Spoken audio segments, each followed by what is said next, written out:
Salut les amis! On est parti pour le récap des lectures du mois de décembre 2023 et on commence tout de suite par le dernier livre de Kim Stanley Robinson, donc Le ministère du futur, où on va suivre Mary Murphy qui se retrouve directrice d'un ministère créé un peu dans l'urgence suite à une canicule catastrophique qui a ravagé une bonne partie de l'Inde. Et dans ce bouquin, on essaye de suivre un petit peu ses efforts souvent désespérés et un peu désabusés pour sauver la planète, essayer de pousser les gouvernements du monde entier à se réformer, donc le système financier, le système scientifique. En fait, toutes les composantes de notre société doivent être bouleversées pour qu'on puisse relever le défi de sauver l'humanité de la crise climatique. Vous verrez dans ce bouquin que c'est pas chose facile. On va suivre Mary Murphy sur une période de temps assez longue, plusieurs décennies, et on voit l'évolution au final du réchauffement climatique sur cette durée-là. Alors comme souvent avec Kim Stanley Robinson, déjà c'est une lecture que j'ai trouvée assez dense, et ce que j'aime bien avec cet auteur, c'est que souvent, en fait c'est très réaliste dans le sens où souvent ça se passe pas vraiment comme on veut, ou alors ça se passe, les politiques mises en place, il y a peut-être 10% qui va faire un peu effet, le reste va être noyé dans l'inaction globale. On sent l'inertie, on sent le poids des systèmes existants. C'est un livre que j'ai trouvé très réaliste. Voilà, c'est vraiment ce qui pourrait se passer. Et j'ai trouvé ça très bien. La difficulté, c'est que peut-être on a un peu de mal à s'attacher au personnage. Donc Mary Murphy, c'est la personnage principale, mais on va en suivre d'autres.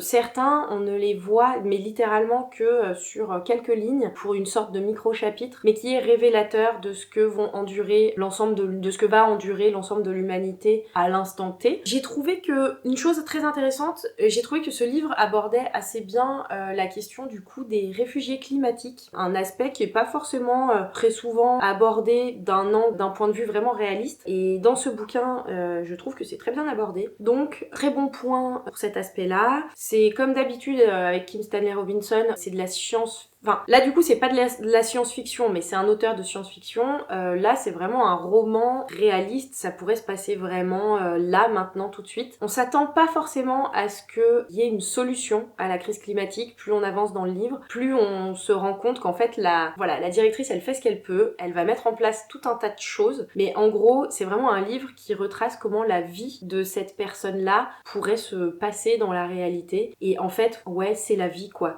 C'est la vie, il y a des hauts, il y a des bas, rien n'avance assez vite, mais pour autant certaines choses avancent. Il y a des catastrophes, il y a des choses bien. Et voilà, c'est un livre qui reflète vraiment la manière dont les sociétés humaines fonctionnent et ont du mal à fonctionner aussi.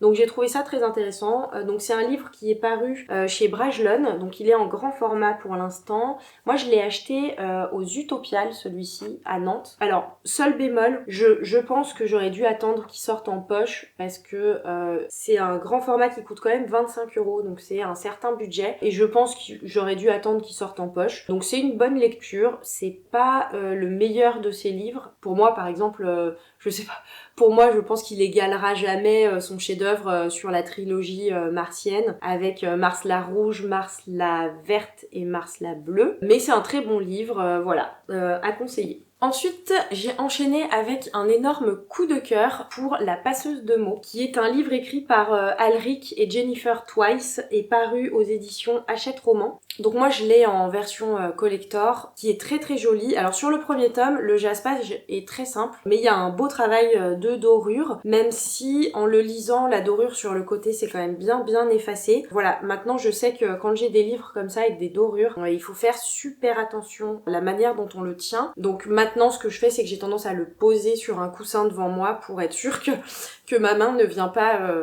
enlever la dorure aux endroits où je tiens le livre. Mais bref, ça c'est du détail. Donc La passeuse de mots, clairement un énorme coup de cœur. J'ai adoré ce livre, c'est vraiment un coup de cœur de l'année pour moi. J'ai été embarquée dans l'aventure d'Aria. Elle apprend qu'elle est une passeuse de mots, et à partir de ce moment-là, tout va s'enchaîner de façon rapide, mais en même temps on a énormément de temps dans le livre pour en apprendre plus sur le fonctionnement de ce monde. L'univers magique est très très bien développé. Vraiment, moi j'ai trouvé ça J'ai trouvé ça super, on le lâche pas, c'est vraiment un livre, moi j'ai passé des nuits à le lire où je me couchais à 2h du matin, 2h30 du matin, parce que je pouvais pas le lâcher. J'ai adoré relation, alors ça n'est pas une relation amoureuse, en tout cas pas pour l'instant, on ne sait jamais, mais la relation entre Arya et une autre personne, je l'ai trouvée très forte, très mystérieuse, très dans la tension. On a, je pense, ce jeu de séduction qui se met un petit peu en place. Pour moi, j'ai l'impression, sans que vraiment les personnages s'en rendent compte forcément, ou en tout cas, voilà, il y a quelque chose qui se passe. Il y a encore énormément de zones d'ombre dans cette relation, enfin dans certains personnages, et j'ai adoré. Les rebondissements étaient super bien. Les différents endroits où Arya va être obligée de voyager sont super bien décrits. Le fonctionnement de la magie, pareil, super bien décrit. C'est un univers mais qui a l'air hyper vaste. Il y a 5 tomes, donc là c'est le tome numéro 1, énorme coup de cœur. J'ai directement enchaîné avec le 2, donc je vais vous en parler également. Le voilà, donc le 2, il est plus dans les... La dorure est plutôt cuivrée, c'est très joli. J'ai réussi à ne pas le faire disparaître sur la tranche. Donc c'est 2 livres, La passeuse de mots, mais je suis en amour total pour cette série. Je sais que le tome 3 existe, par contre je l'ai pas vu pour l'instant en collector, donc ça veut dire qu'il existe en brochet pour l'instant, et je vous avoue que j'hésite fortement. J'ai bien envie de l'acheter en brochet pour le lire, et je le revendrai pour m'acheter la version collector quand elle sortira, parce que cette saga est vraiment juste incroyable. Je suis trop fan. Il y a un sacré rebondissement dans le tome 2. Une partie du rebondissement, je l'ai vu venir, pour le reste, pas du tout. Et c'est très bien amené, très bien décrit. On se laisse vraiment prendre au truc. C'est vraiment, voilà, coup de cœur phénoménal. Il me tarde de lire le tome 3. Pour vous donner une idée, celui-ci, qui est quand même une sacrée bricasse, je l'ai lu en 2 jours et demi. Donc c'est pour vous dire à quel point j'étais à fond. Donc voilà, donc du coup, La passeuse de mots, il me tarde vraiment de lire le tome 3. Il y a 5 tomes à paraître, je sais pas quand est-ce que les 5 vont paraître, mais bon, je pense que d'ici 2 ans, la saga devrait être parue en français et terminée. Et j'ai trop hâte. J'ai ensuite enchaîné avec L'Engrange-Temps. Donc L'Engrange-Temps a été écrit par Neil Pfeiffer et a été publié pareil chez Hachette Roman. Donc c'est un livre pas très gros. En fait, après La passeuse de mots, j'avais besoin d'un truc, vous savez, après un coup de cœur, moi je sais pas vous, mais moi je sais que j'ai besoin de partir sur un livre où je sais d'avance que ça va être sympa, mais que probablement ça sera pas forcément un coup de cœur. Un livre qui se lira facilement, assez rapidement, une sorte de transition vers autre chose.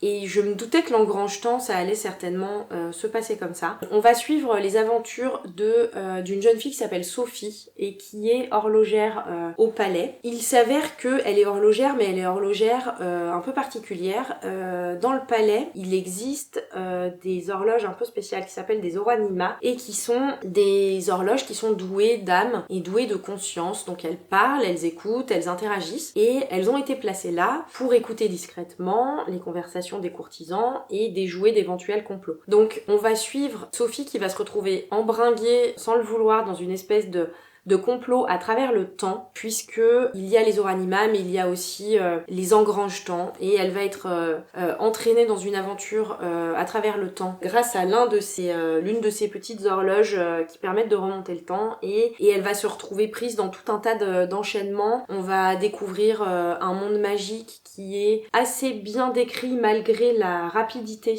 de lecture de ce roman. Donc c'est un tome 1, il y en aura 3 je crois, ou je crois qu'il y en aura 3. En tout cas, c'est sûr et certain, il y a un 2e tome.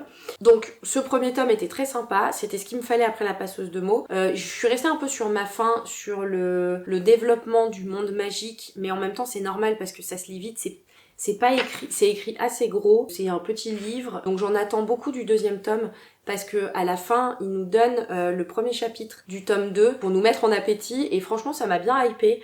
J'ai vraiment bien envie de continuer cette saga que j'ai trouvée bien cool. Donc L'Engrange-Temps, je recommande aussi fortement.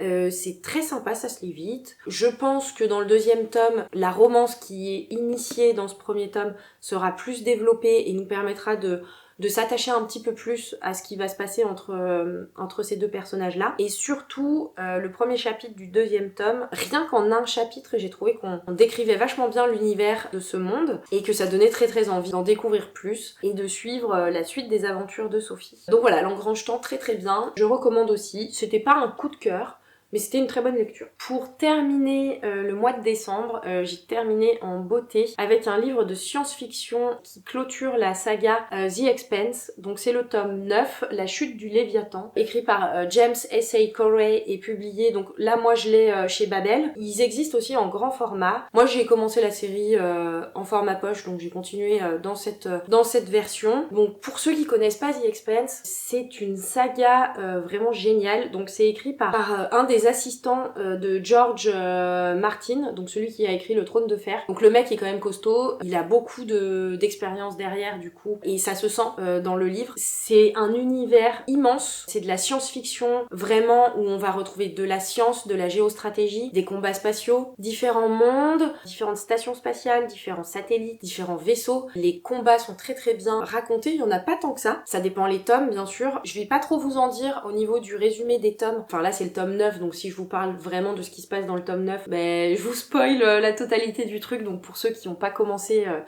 qui ne connaissent pas The Expanse, ça serait dommage. Bref, en gros, pour vous pitcher le truc, c'est tellement vaste, mais en gros, on va suivre un groupe de personnes qui composent un équipage. Il n'y a pas beaucoup de personnages principaux, mais majoritairement, on va suivre James Holden, qui est un jeune membre d'équipage qui officie dans les confins du système solaire.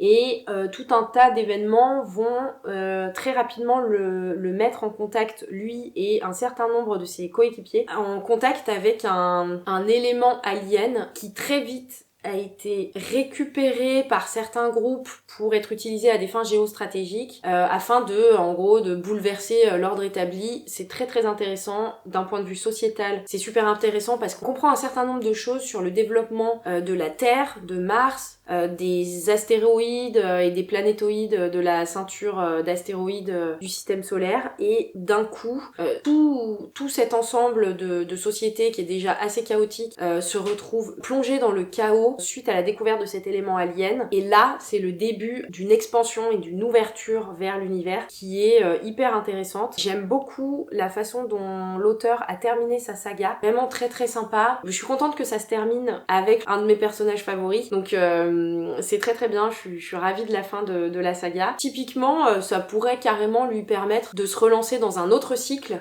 avec ce personnage-là et d'ouvrir sur quelque chose d'un petit peu plus vaste et qui se passerait différemment et dans une autre temporalité, mais très très chouette fin de saga. Donc 9 tomes, c'est quelque chose que j'ai commencé il y a super longtemps et que je suis contente de terminer. Il existe du coup la série The Expanse, une série qui est diffusée sur Prime Video. Pour l'instant, ils ont du retard par rapport aux livres, donc les livres, ça y est, la saga est clôturée au niveau des livres, mais pas au niveau de la série télévisée, et elle est super bien faite. Donc si vous avez la flemme de vous lancer dans 9 bouquins qui sont assez denses, c'est assez long à lire, je vous recommande à la rigueur de regarder la série télé. Voilà, The Expanse, pour ceux qui aiment la science-fiction, c'est vraiment super bien. Super série. Donc j'ai découvert cet auteur avec la saga The Expanse, et très honnêtement je vais suivre un petit peu ce qu'il va écrire. Donc un mois de décembre qui a été bien fourni, je suis contente. Donc j'ai lu 5 livres, et dans ces 5 livres je suis très contente d'avoir découvert La Passeuse de mots parce que j'ai tellement aimé, donc il me tarde de me replonger dedans, et je suis très contente d'avoir terminé la saga The Expanse qui était une de mes sagas au long cours que j'attendais à chaque fois avec impatience, surtout que chez Babel du coup ils sortent un peu après la sortie des tomes en grand format, et à chaque fois je voyais sortir les tomes en grand format, je me disais il va falloir que j'attende encore avant de pouvoir le lire. Donc je suis contente que ça soit terminé. Une bonne chose de faite, et ça se termine très bien, donc c'est chouette. Et voilà, un bon mois de décembre.